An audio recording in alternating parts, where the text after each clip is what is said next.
Welcome to hashtag 52 Needs, and this week we're exploring the need for respect in everyday life. And I have with me Kenny Mammarella D'Cruz, who is the Man Whisperer, a consultant, coach, and guru of all things men, who helps men meet personal goals at work and in relationships.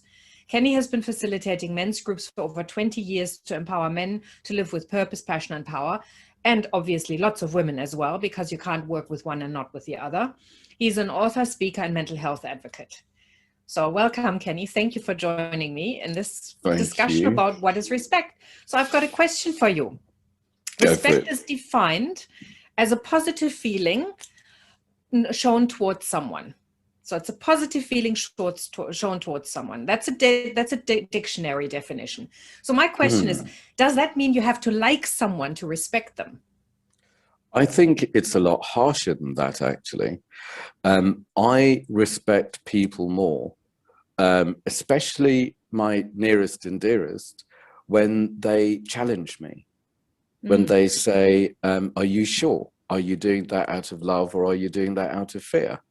Are you doing that because of something negative or something positive? And I respect that. I respect people who will risk our relationship by not so much criticizing me, but maybe holding up a mirror, wanting the best for me rather than wanting to be liked. So for me, respecting me is really caring enough for me to meet me at the edge, not in nicey land. Yeah. I generally say to people, if you have a choice between being liked or being respected, which one do you prefer? Exactly. And generally the answer is, oh, respected. And I said, but that's not your action. Your action is all around being liked. Wow. So people actually say that. Wow. Yep.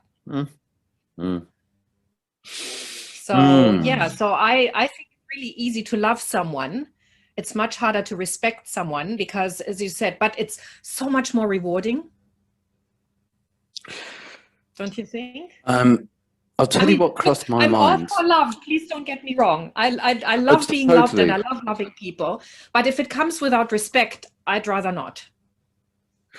If I sell out on myself for a fix of love from other people, then I can't respect myself.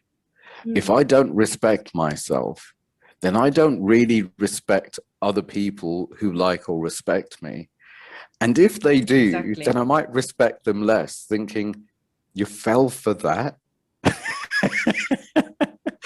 I don't want them to fall for my act. I want them to challenge me. I want them to want the best for me and for me to want the best for them. And that is respecting enough and loving enough. What crossed my mind just a second ago was school. And I think in school, I was a bit of an oddbod at times because I didn't really sell out on myself to bully or disrespect, sexually during puberty to do with girls and stuff, or putting other people down and things like that, or experimenting with, I don't know, smoking or bad behavior and things, because it wasn't true to me. I didn't pretend to like things that I didn't like. I don't know anything about football, where so many men or boys, they thought I had better pretend to like this and have something to say to be part of the gang. So I was a bit weird in that way. I was more into theosophy from a very, very young age. And this is in the 70s. Because I needed to respect myself. And I didn't like myself when I sold out on myself. And I think it might have been a bit strange, especially in those days, maybe more for my father, because a lot of men want their boys to be, I don't know, cool or sporty or popular in a certain way, or, some sort of a hero. And maybe that's for their credibility or who they were or who they weren't. And, my father is just so cool. There's no way I could have out-cooled him. He was done incredible things. He's saved a lot of lives. Not only was his life at risk, and we got on the death list for saving lives in Africa, but when he was smuggled to Italy to run refugee camps, he got 3 of them on a hunger strike because they were being disrespected. in refugee camps in Italy. Plus, so handsome, driving trains, steam engines from Kenya and Uganda. The stories he's got, it's like, I'm not going to outcool that. And that's you. And I have to be me. And I don't know who I am, but I need to find out who I am no longer going to be or not going to fall for, because it doesn't leave space for me. So maybe my respect addiction cost me popularity and respect, but I quite like the way I've turned out. And I think I'm still a bit quirky, but it's got to start with me, surely. Yeah. Well, it's really interesting that you should say that, because obviously I grew up in the 70s as well, and went, secondary school. And I didn't have a cool father, but I was a girl and I was a second-class citizen. In my family, women were not respected. And in school, I was the youngest in my grade. So I was in class with kids who were sometimes 2 years older than I was. And when you're a teenager and you're 13 or 14 years old and you're in class with 15, 16-year-olds, it's a massive difference. It's a generational gap. So I didn't get any respect. I was bullied. I was made fun of. And I came to a place where I really don't care anymore, because, there's nothing I can do that would help me gain respect, because you're not willing to give it to me. So the only person I can respect is me, and in my family as well. So that's why for me, respect is so important, because I went, if it has to start with me.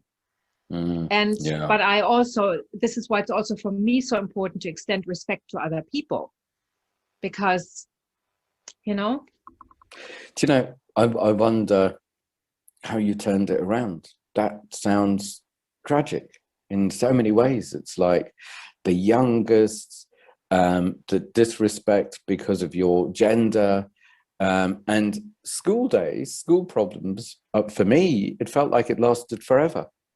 It was a forever torture, rather than, oh, it's just another day, it'll pass and I'll be out of school. It's like, no, this is life. That really, I'm sorry that you went through that. That sounds really tough. I'm chuffed at who you've turned out as, though. It's like the goodness that you do. And I feel like the pain that I've had, and whether I've sold out or not, or whether I've done the right thing or the wrong thing, I've taken part, and I guess I've hopefully turned a lot of it around, so I can be here and now, learning more and more to respect myself and respect other people, because I love the feeling. I love the intimacy of it. Yes. I love the growth of it. I love the vulnerability of it. Yes. These days since lockdown, the number of men that say to other men that never would before this, I miss being with you. I need to be in the same room. I want to go for a walk. I need to be touched. It's not just, let's get pissed. It's nothing as cheap and throwaway as that. It's a lot more intimate. People telling each other how much they like them and like each other and miss each other. Now that is vulnerable.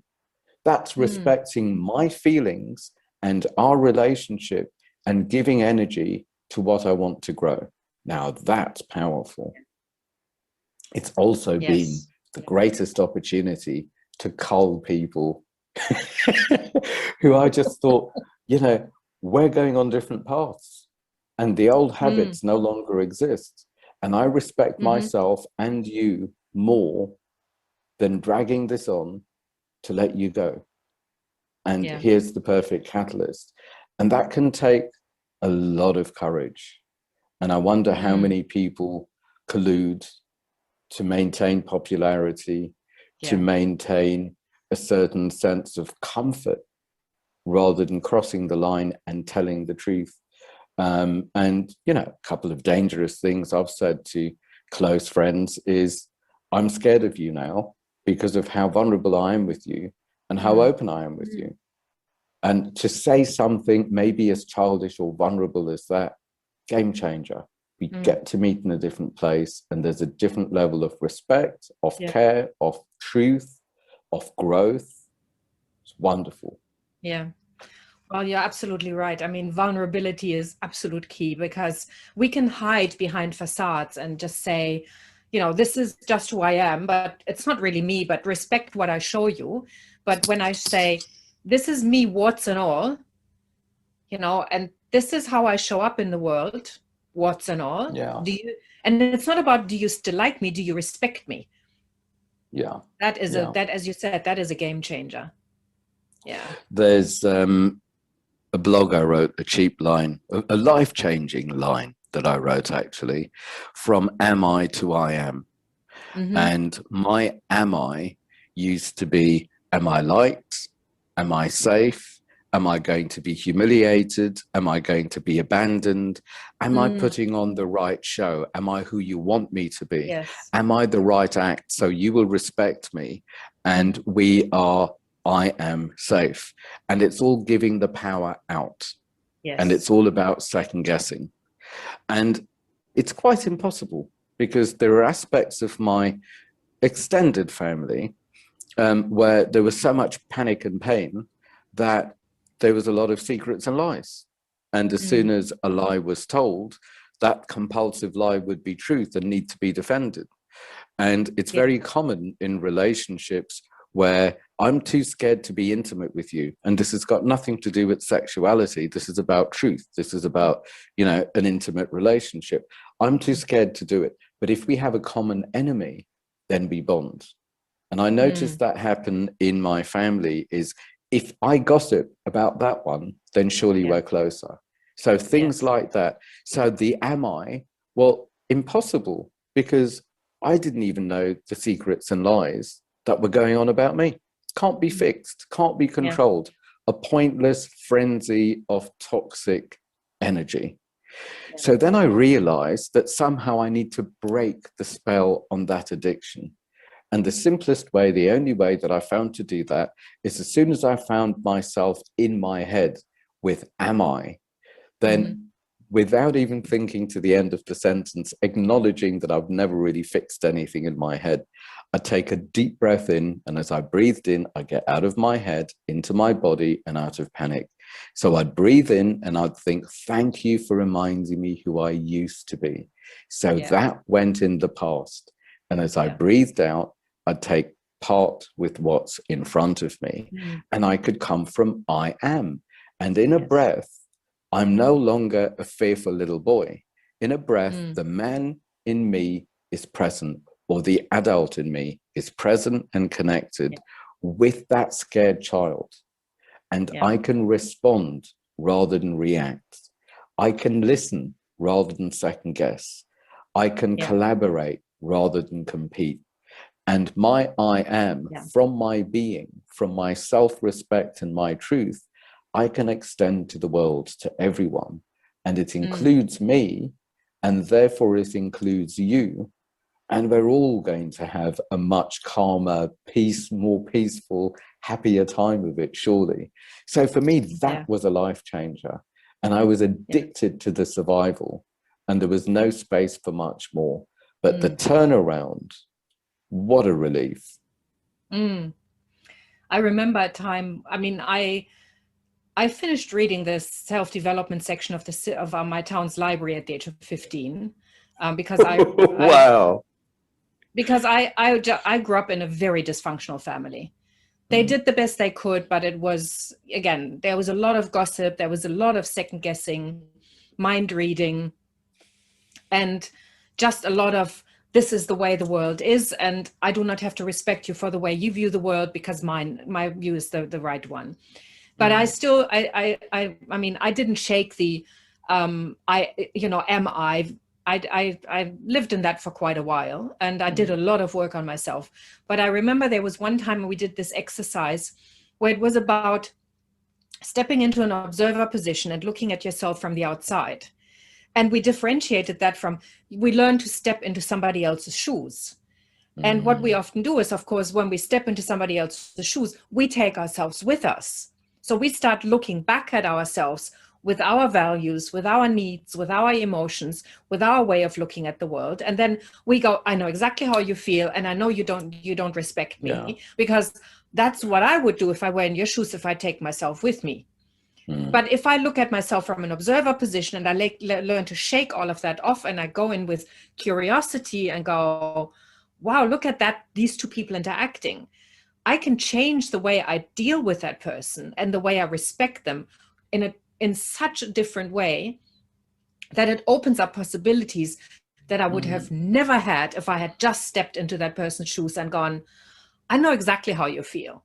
I know exactly what you're like. And that was, for me, that was boom. That was a mind blow.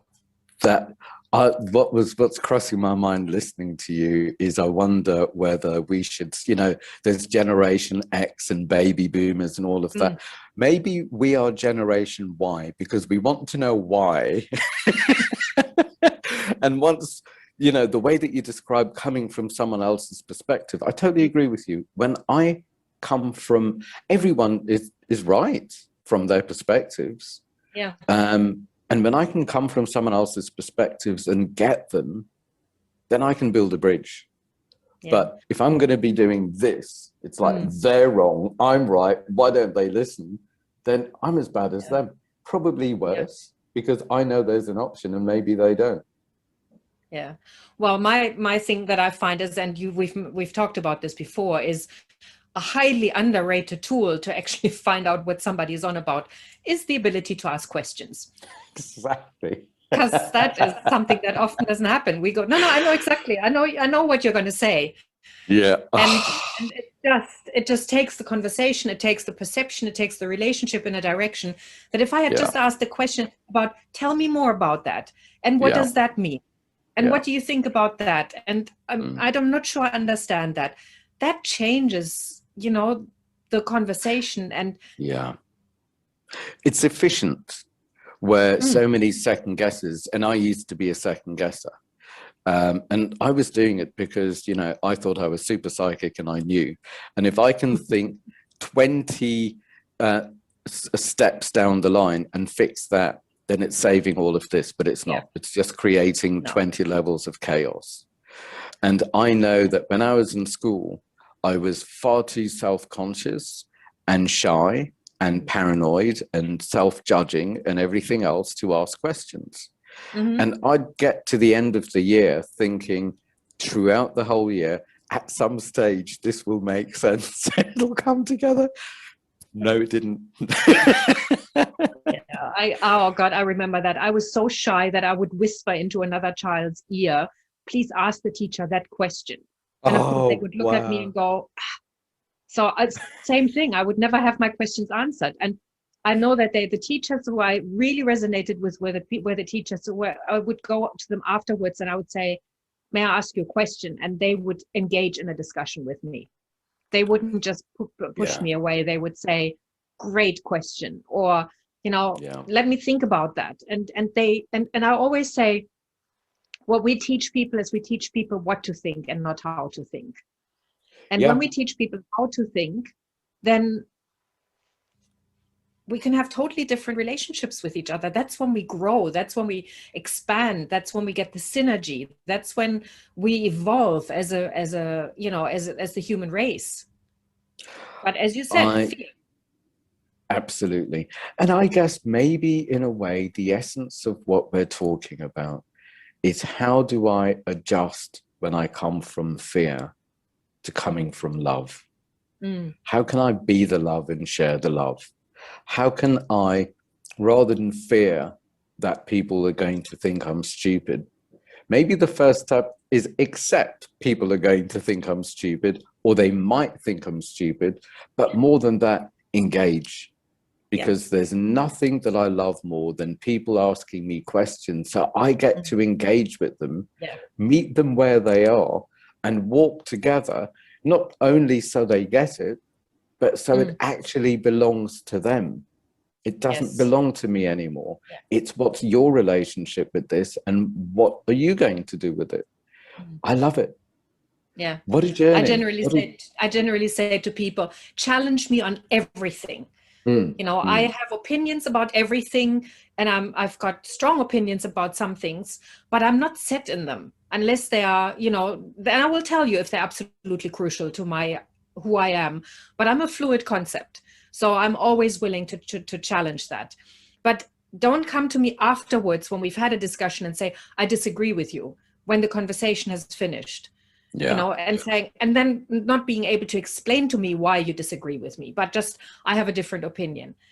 It's like, you know, be open to the possibilities that I might be wrong, you may be wrong, and it's not right or wrong. It's just, there's a third or a fourth option. And if we come from that place of, you know, I don't know, it's just the sense of, oh, this is just the way the world works. And we don't discuss it.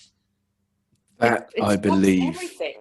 Exactly. And that I believe is where we are now on this planet.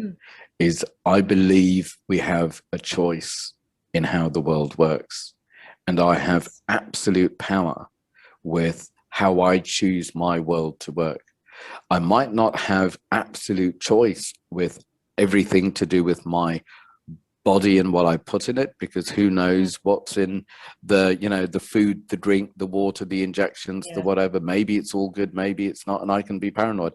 I may not have absolute power with taxes, society, but in my heart, in the way I conduct myself, in my communities, in my environment, I know where I have power. And it's up to me to step into that power and live and feel the world I wish to live in into being. It's like this lockdown, this virus has been the game changer as far as I'm concerned. And even if it's not, I'm going to piggyback it and make it that in my world, because I believe in what we're saying. You know, now I feel like bursting into a 70s song about I believe in love or something. But believing in it is one thing. Living it into being, and this is what we can do now. This is the big, you know, the clutch is down, and we're changing gear here. So thank God for a conversation like this and the work that you're doing, because it enables people to think, well, why am I thinking this? How can I change the way that I'm thinking and expressing myself? What is my power? How can I respect myself and my actions and my thoughts more? And maybe what do I need to reevaluate? And for me, my trip has been unlearning rather than learning. So I can sit in those questions that maybe you and I didn't ask in class. I can sit in them. I can find out about them beyond Google, because Google will give me a limited perspective. I need to ask people, not just computers. I need to ask people who I'm scared of and possibly disrespect, because if I disrespect them, there's a charge there. And I know I really need to listen to them. That's where I feel my growth is going to be. So that's exactly why when I look at somebody and I sense that I disrespect them, that's where I go. What is it that I disrespect about them? Is it something that I disrespect about myself? Am I projecting? There are all sorts of options. And I think that's, as you said, this is where we've got so much opportunity at the moment. Instead of polarizing, which I think is also a trend at the moment. If you're not this, you know, we've got a whole bandwidth of that at the moment. I mean, like, you know, meat eaters versus vegans. You know, I mean, there's so much judgment around it and so much disrespect as well for choices that we're making. But when we're starting to have a discussion about it and finding out why people think that way and what other ways of looking at the world are there, and there's a whole kaleidoscope of choices available for us and to us. And again, respect on every level. And that's why I think that's why for me and for you, I think I'm not saying that because I know you and because I know that but I think we're both agreeing that that's why respect is so important. Exactly, totally. And now I notice that I have a paranoia going in my head, that there are going to be lots of comments coming in here. Are you anti-vaccine because you think there's something bad in it? And it's so interesting to listen to these things. And I know that when I name things, then it breaks the spell on my fear. When I ask a question, it breaks the spell on my self-judgment or paranoia. And another cheap line that I use very often is I name it rather than shame it and blame it. Yes. And the shame can have me withdraw, go into hiding and put on a bad show, become a fraud. I don't want to be a fraud.